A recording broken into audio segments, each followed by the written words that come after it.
Tired of the everyday routine? Ever dream of a life of romantic adventure? Want to get away from it all? We offer you Escape! Escape, designed to free you from the four walls of today for a half hour of high adventure. Tonight, we escape to a lonely lighthouse off the steaming jungle coast of French Guiana, and a nightmare world of terror and violence, as we bring you again, in response to hundreds of requests, Three Skeleton Key, starring Vincent Price.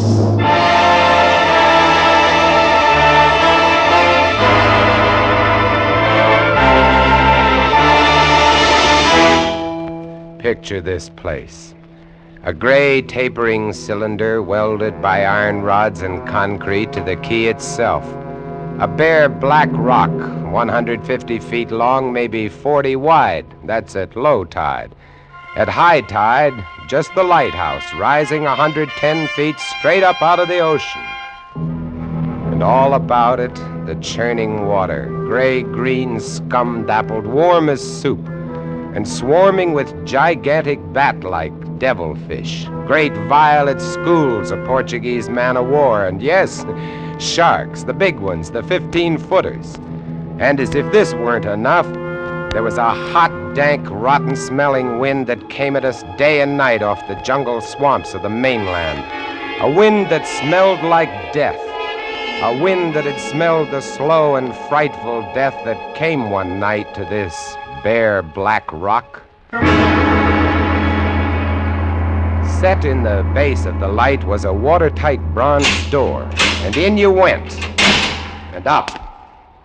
Yes, up and round, past the tanks of oil and the coils of rope, casks of wicks, racks of lanterns, sacks of spuds and cartons and cans, and up, round and round. Over the light storeroom was the food storeroom, and over the food storeroom was the bunk room where the three of us slept. And over the bunk room was the living and cooking room, and over the living and cooking room was the light. She was a beauty, big steel and bronze baby with the sun gleaming through the glass walls all about, bouncing blinding little beams off the big shining reflectors, glittering and refracting through her lenses, the whole gigantic bulk of her balanced like a ballerina on the glistening steel axle of her rotary mechanism. She was a sweetheart of a light. And at night she'd lie there on the stone deck of the gallery with her revolving smoothly and quietly over your head, easing her bright white eye 360 degrees around the horizon. You'd lie there watching to see that the feeders kept working, that everything ran right.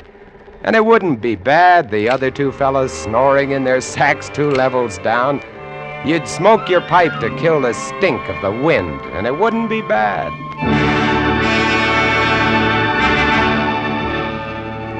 About those other two, Louis and Auguste.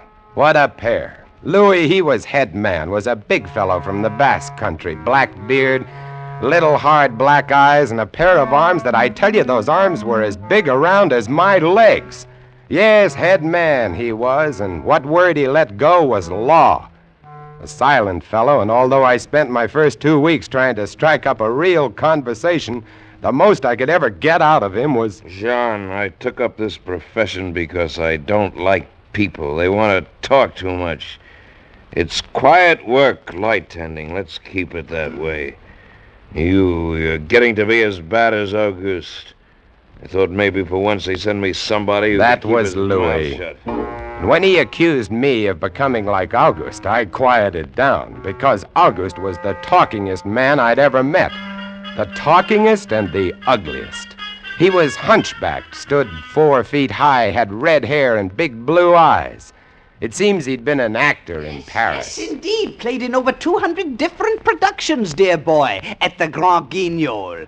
Oh, but it was monstrous horrible, the way we used to scare the audiences. I was hated. Yes, they used to throw things and hiss and bare their teeth at me. Finally, it got too bad. I couldn't stand it any longer. I gave up the theater. My nerves, you understand. Yes, gave it up completely. I really did. Couldn't stand it any longer.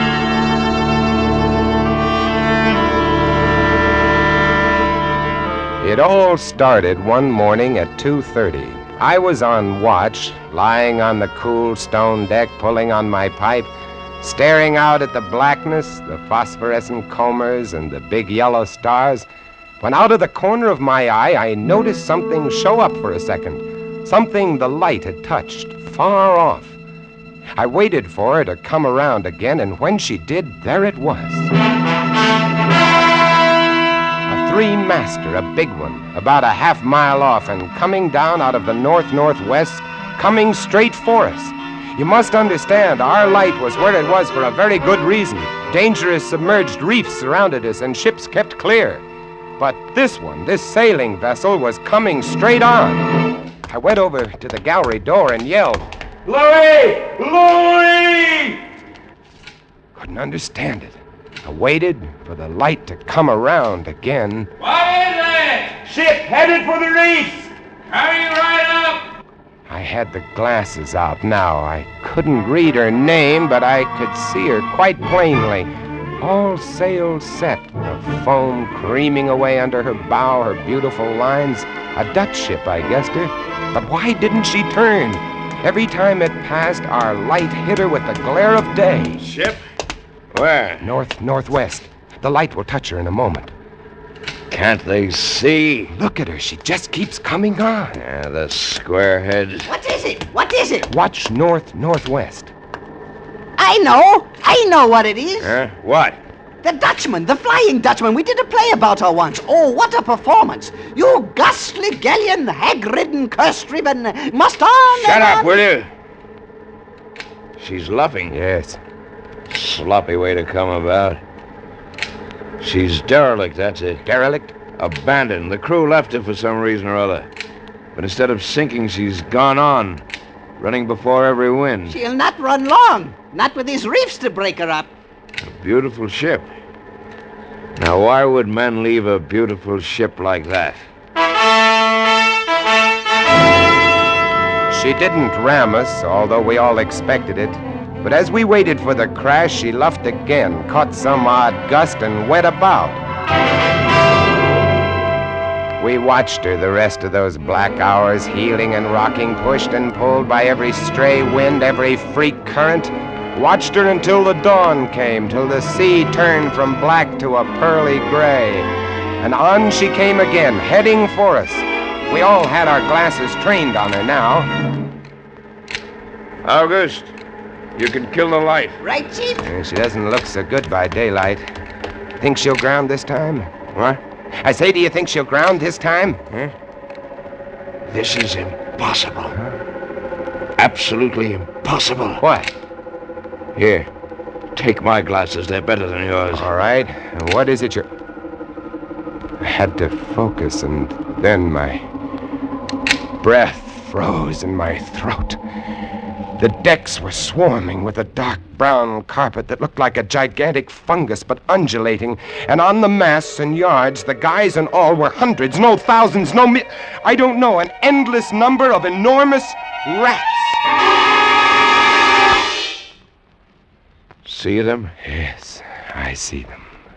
Now we know why she's derelict. Yes, now we know. What are you two doing? Here, give me a look. Yes, give him the glasses. Take a good look, chatterbox. Give you something to talk about. She's still heading for us. Yes. She's going to turn. She'd better turn soon. Suppose she doesn't. You mean suppose she piles up on the quay? It's low tide. Yes. Yes, it is. Where's all the conversation, Auguste, huh? Here, want the glasses again? Want another look? No! She's still coming on. Go away! Go away! Turn, will you? Turn, I say, I pray you, turn! She's cracking up. The rats! Look! On the water! Like a carpet! They're swimming. Sure, they're swimming. Those are ship's rats. But they're swimming for the rocks. The door below! It's open! Come on. Down we went, racing down the stone stairs, taking them 3 and 4 at a time. Scared? You bet we were scared. Auguste, you get the windows. Maybe they can climb. We don't know. Right, Chief! But hurry! Hurry!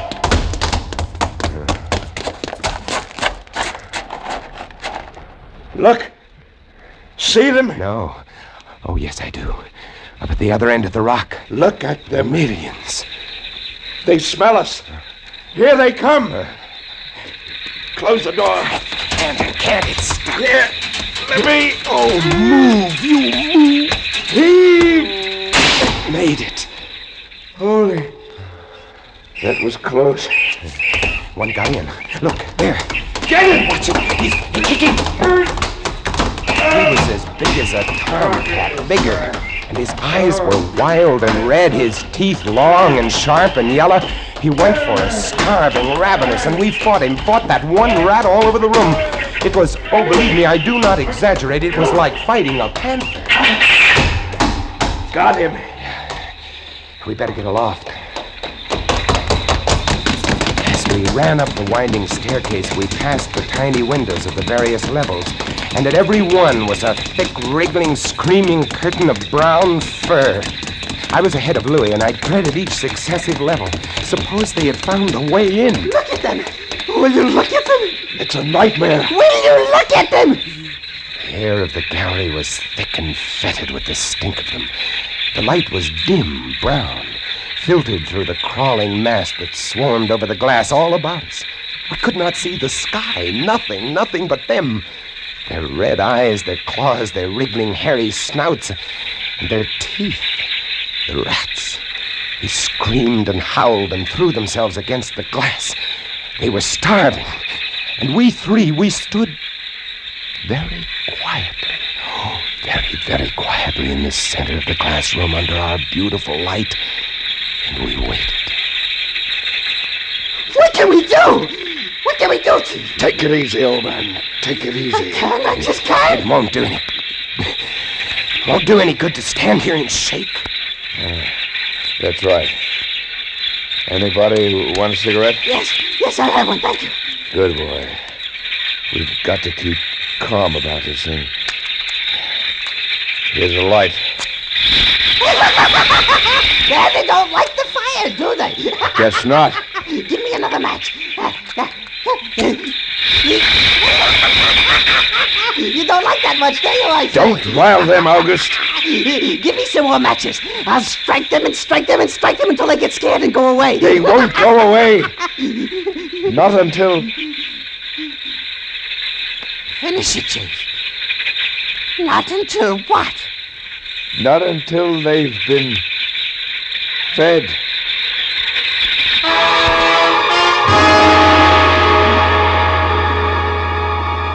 You can take just so much horror and then you get used to it.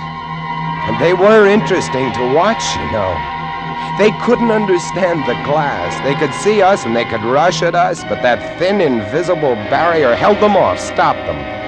From time to time, we caught a glimpse of the rocks below. More rats down there, swarming brown velvet in the bright tropical sunlight.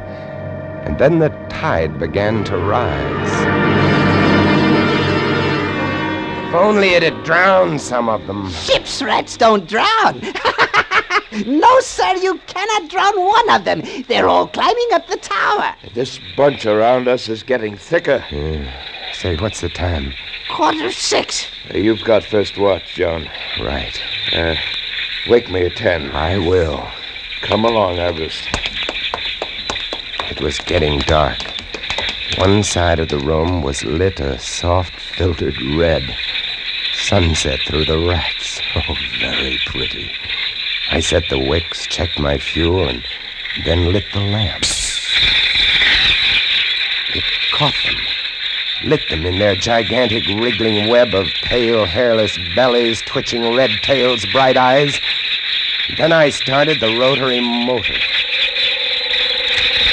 The light drove them mad as she swung slowly and smoothly about. She blinded them in the fierce stabbing bar of light, moving continually about, ever turning, ever touching, ever moving around and around, and they twitching and shuddering, eyes flaming when they were struck by the light. The bright light moving, and behind on the dark side of the room, so close, I dared not turn my back, but you cannot help turning your back when you're in a room made of glass.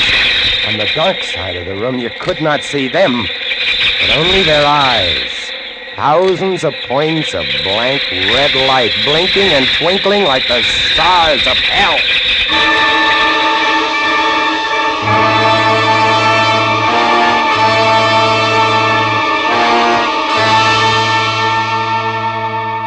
Louis relieved me at 10, but I didn't get much sleep that night, and when I came up into the gallery early next morning, there stood Auguste, his back to me. He was bowing to the rats, waving his arms and making a speech. I am going to play once again that magnificent role which made me the toast of the Paris theater. Prelate, the evil genius of the medieval underworld. I am he who did guide the dark soul of the Marechal into the nether paths. Do not be frightened, little children. I will not hurt you. I stood staring at him, horror-struck, but he didn't notice me. The man had gone mad. He kept turning, telling his stories to all the rats, leaving no one out. Auguste! Auguste! Ah, another one. A latecomer. Take a seat on the aisle, dear patron. Auguste, move stop over it, there. stop it. Let the gentleman be But seated. he didn't Come, stop. Come. He went on, bowing and scraping to the rats, his big blue eyes rolling and winking, his wild red hair waving about him. I grabbed him by the arms and slapped his face. He looked at me like a child, and then his face screwed up. He looked as though he were about to cry. Go below, go on. Oh, very well then. Later, my dear audience, later. Matinee today. Sure, he was crazy, but I guess we all were. A few hours later, he came back up and caught Louis and me teasing the rats. Yes, sounds horrible. It was fun. We could get right up against the glass and make faces at them. It drove them crazy.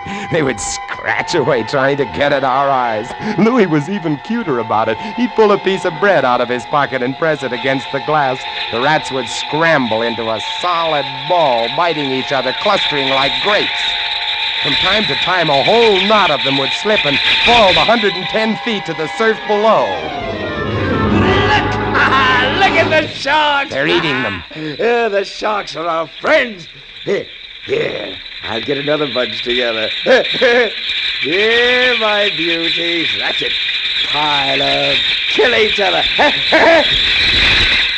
There they go! Auguste joined in, too. Oh, very ingenious Auguste. He learned that if he spread-eagled himself against the glass, they'd bunch and bundle against his figure. Then he'd leap back. Look! My portrait in rats.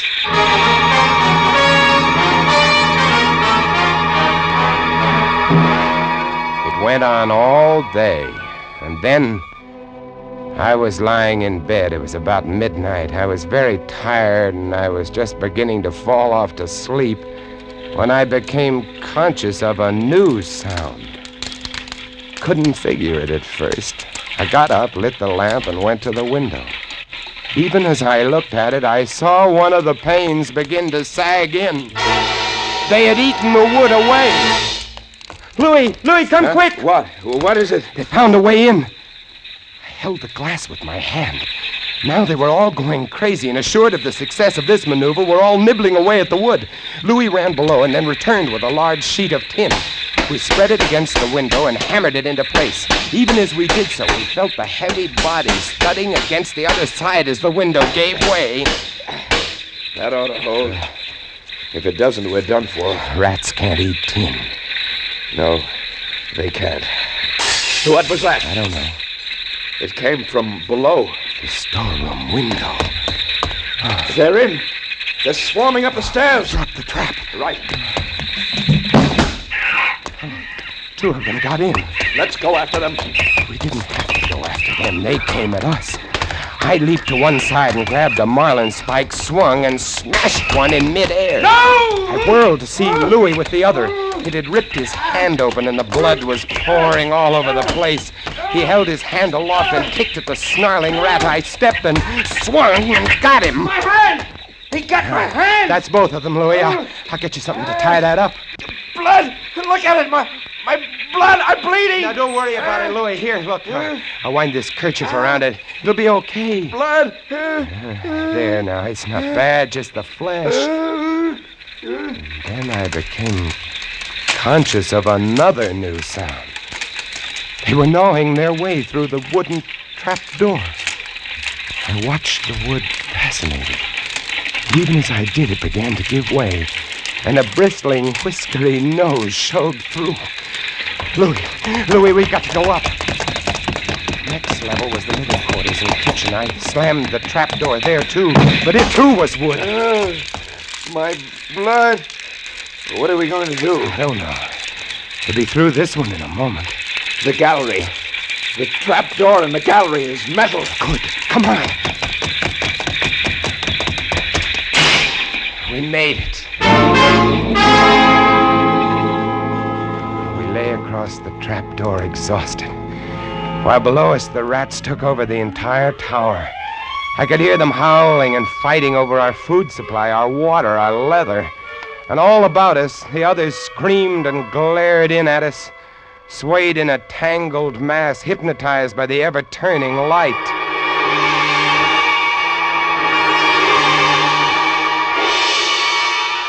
By morning, the air in the little room was horrible. Until now, we'd been getting air from the tower below. Now that was sealed off, and so was all our food and water. We lay exhausted, panting, waiting. And the hours crawled on. I was almost dozing from fatigue when I saw a sight that brought me too fast. Would you like to come in, my beauties? Would you? I hold the powers of life and death, and I can let you in, you know. Auguste was standing by the glass, and in one hand he held a wrench. He was tapping the glass gently, not quite hard enough to break it. I eased myself to my feet and slowly, very slowly, tiptoed toward him. All I have to do is tap just a little harder, and I found a coil of wire in the toolkit, and I trussed him up, fastened him to a stanchion in the center of the room. Louis was of no help. He lay on his side, looking at his bloody hand, weak and sick as a baby.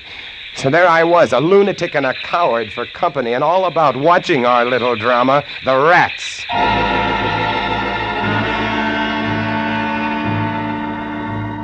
The day dragged by. The supply boat wasn't due for another 12 days. I don't know what they could have done if they had come. We had only one way of summoning them, and that was to shoot off distress rockets, but the rockets were 4 floors below. And even if they'd been right there in the gallery, I couldn't have opened a window to fire them. That night, I tended the light, but its flame was devouring our oxygen. The following day, we lay, thirst-tormented, starving, waiting, and the following night, I again tended the light, but the small supply of spare wicking we kept in the gallery had become exhausted, and quite suddenly, about midnight, the light went out. There's nothing I could do. Wicks were stored 3 levels below. Nothing I could do. Nothing. From time to time, I'd strike a match to see the clock. When I did, it lit up the million red eyes about us. All about us. Watching. Waiting. Below, it had grown quiet. They'd cleaned us out, and now they, too, were waiting. All waiting. And then, the rats, quite suddenly, were silent. And then I heard it.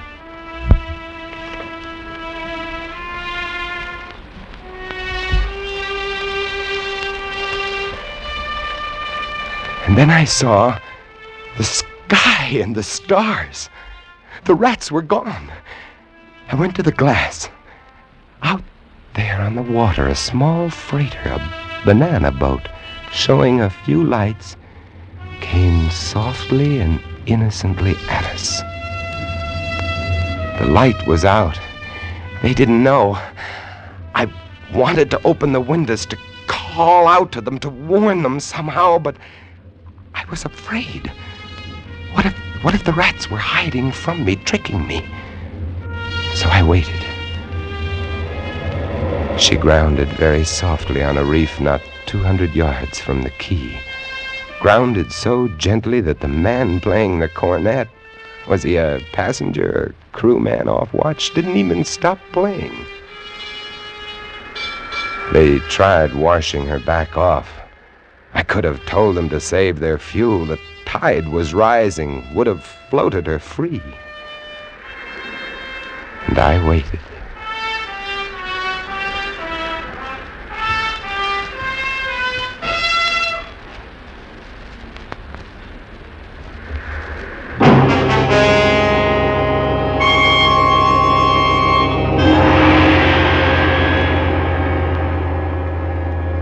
That's all. That's the story. The sun came up and there wasn't a rat on the whole quay. Every last one of that terrible army had left us, gone back to sea on their new ship. Auguste, insane asylum, he never recovered. And Louis, they took him into Cayenne where he died of blood poisoning from his bite. Oh, yes. Well, that's the whole of it. And if you'll excuse me now, I must go set my traps. No, mouse traps. No rats in this lighthouse, I should say not. Life in the lights isn't bad, but sometimes when I see a strange vessel approaching, I get a little nervous, sure. Somewhere on the seas, there's a little banana boat without a crew. That is, without a human crew.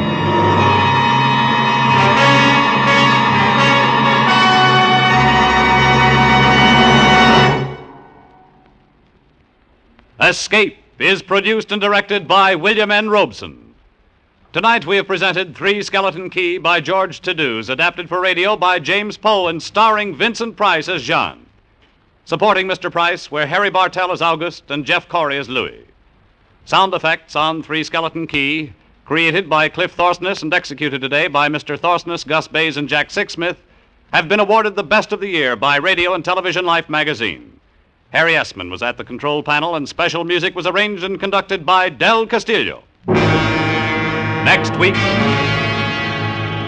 you are swimming for your life in the dangerous waters off the Florida Gulf Coast, about to be smashed by a launch carrying a vicious criminal who must kill you or die himself.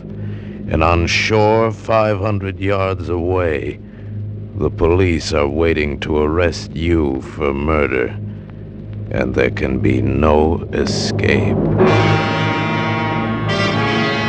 Next week, we escape with an exciting tale of temptation and death on the Gulf Coast of Florida, as John and Gwen Bagney tell it in Danger at Matagumba. Goodbye, then, until the same time next week, when once again we offer you Escape.